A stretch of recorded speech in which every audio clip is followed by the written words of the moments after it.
Martial arts have captivated humanity for centuries. They offer a path to self-improvement, discipline, and self-defense. Two popular styles, Karate and Hapkido, present contrasting approaches to combat. Karate, meaning empty hand, emphasizes powerful strikes. Hapkido, meaning coordinated power wave, focuses on joint manipulation and throws. In this essay, we will compare these two martial arts. We will analyze their strengths and weaknesses. Imagine a hypothetical fight, then we'll explore their effectiveness in real-world scenarios. Karate originated in Okinawa, Japan, a place rich in martial arts history and culture. This island is known as the birthplace of many traditional martial arts. It is characterized by linear movements and powerful strikes which are designed to incapacitate an opponent with a single blow. Karate practitioners, known as karatekas, train rigorously to deliver devastating punches, kicks, and blocks. Their training involves mastering both offensive and defensive techniques. They use their bodies as weapons, honing their fists, feet, elbows, and knees to strike with precision and power. Karate emphasizes discipline and respect, which are core values instilled in every practitioner from the very beginning of their training. Students learn through repetitive practice of techniques, ensuring that each movement becomes second nature. This repetition builds muscle memory and enhances their ability to react instinctively. They also practice forms called kata, which are intricate patterns of movements that simulate combat scenarios. Kata are pre-arranged sequences of movements that teach students how to defend against multiple attackers and various types of strikes. They simulate combat against imaginary opponents, allowing practitioners to visualize and perfect their techniques in a controlled environment. Karate is known for its strong stances, such as the horse stance and front stance, which provide stability and balance. These stances provide a stable base for powerful techniques, enabling karatekas to generate maximum force in their strikes. Karate training often involves sparring, where students engage in controlled combat to test their skills and techniques. This allows students to test their skills in a realistic setting, applying what they have learned in a dynamic and interactive way.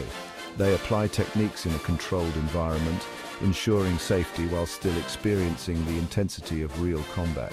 Karate is a physically and mentally demanding martial art, requiring practitioners to push their limits and develop resilience. It requires dedication, focus, and a strong spirit. Meditation and mental conditioning are integral parts of training, helping karatekas maintain clarity and composure. Through rigorous training, karatekas develop speed, power, and precision in their movements, transforming their bodies and minds into formidable tools of self-defense. Hapkido emerged in Korea, a land rich with martial arts traditions and history. It is a relatively modern martial art developed in the mid-20th century, but it draws on ancient techniques and philosophies. It is a dynamic martial art that emphasizes fluidity and adaptability. Practitioners are trained to move with grace and precision, making it both an art form and a practical self-defense system. Hapkido blends strikes, throws, and joint locks into a cohesive system. This combination allows practitioners to respond to a wide variety of attacks with appropriate and effective techniques. Hapkido practitioners aim to redirect an attacker's force rather than meeting it head-on. This principle of using an opponent's energy against them is central to Hapkido's effectiveness. They use circular movements and leverage to gain control over their opponents. These techniques are designed to be efficient and to minimize the practitioner's exertion while maximizing the impact on the opponent. This allows them to control and subdue opponents with minimal effort. The ability to neutralize threats quickly and efficiently is a hallmark of Hapkido training. Hapkido techniques target vulnerable points on the body, such as joints, pressure points, and nerve centers. These targets are chosen for their ability to incapacitate an attacker swiftly. By applying pressure to these areas, Hapkido practitioners can incapacitate attackers quickly and effectively. This precision makes Hapkido a powerful tool for self-defense. The effectiveness of Hapkido lies in its ability to adapt to various situations. Practitioners are trained to respond to different types of attacks with fluidity and precision. Hapkido training emphasizes fluidity and adaptability. Students learn to flow seamlessly between techniques, ensuring that they can handle any situation that arises. Students learn to flow seamlessly between techniques, adapting to the changing dynamics of a confrontation. This adaptability is crucial for effective self-defense. They adapt to changing situations, making Hapkido a versatile and practical martial art. Whether facing a single opponent or multiple attackers, Hapkido practitioners are prepared. This adaptability makes Hapkido a highly effective martial art for self-defense. Practitioners are trained to handle a variety of scenarios, ensuring their safety in real-life situations. Hapkido practitioners are trained to defend against multiple attackers. This training includes techniques for dealing with strikes, grabs, and even weapon attacks. They can handle strikes, grabs, and weapons attacks with confidence and skill. The comprehensive nature of Hapkido training ensures that practitioners are well prepared for any threat they may encounter. Imagine a hypothetical fight between a skilled karateka and a Hapkido master. The karateka, with their strong stances and powerful strikes, would likely initiate the attack. They might use a combination of punches and kicks to overwhelm the Hapkido practitioner. The Hapkido master, known for their evasive movements and joint manipulation, would aim to neutralize the karateka's attacks. They would use circular blocks and deflections to redirect the karateka's force. The Hapkido master might attempt to close the distance.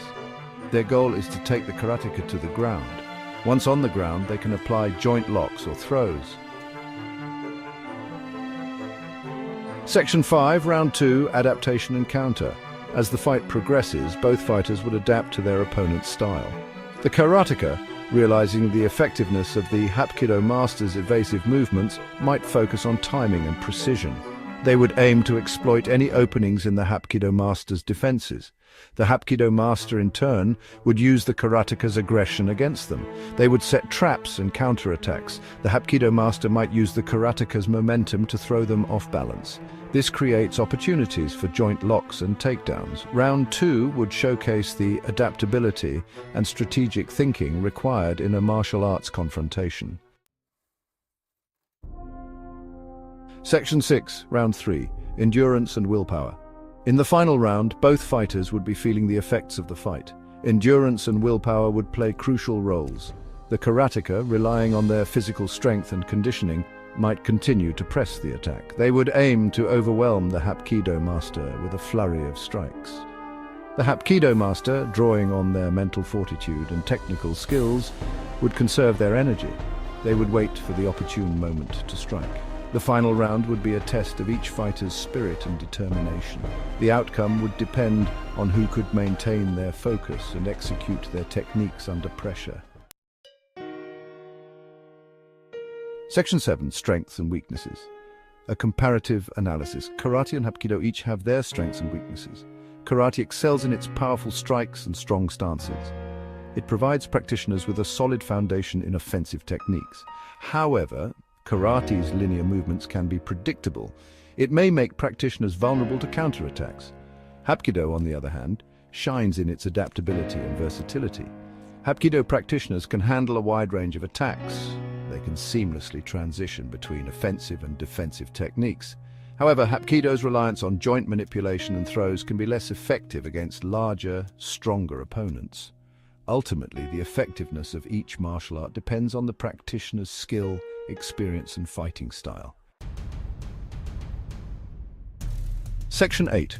Practical applications from the streets to the ring. Both karate and Hapkido have practical applications in self-defense and sport. Karate's focus on powerful strikes and self-discipline makes it a suitable option for those seeking to develop confidence and self-defense skills. Many karate schools incorporate realistic self-defense scenarios into their training. This prepares students for potential real-world encounters. Hapkido's emphasis on joint locks, throws, and weapons defense makes it a highly effective martial art for law enforcement and security personnel. Hapkido techniques are designed to control and subdue assailants quickly and efficiently. In the realm of sport, both karate and Hapkido have dedicated competitions and tournaments. Section 9. Conclusion: the martial art for you.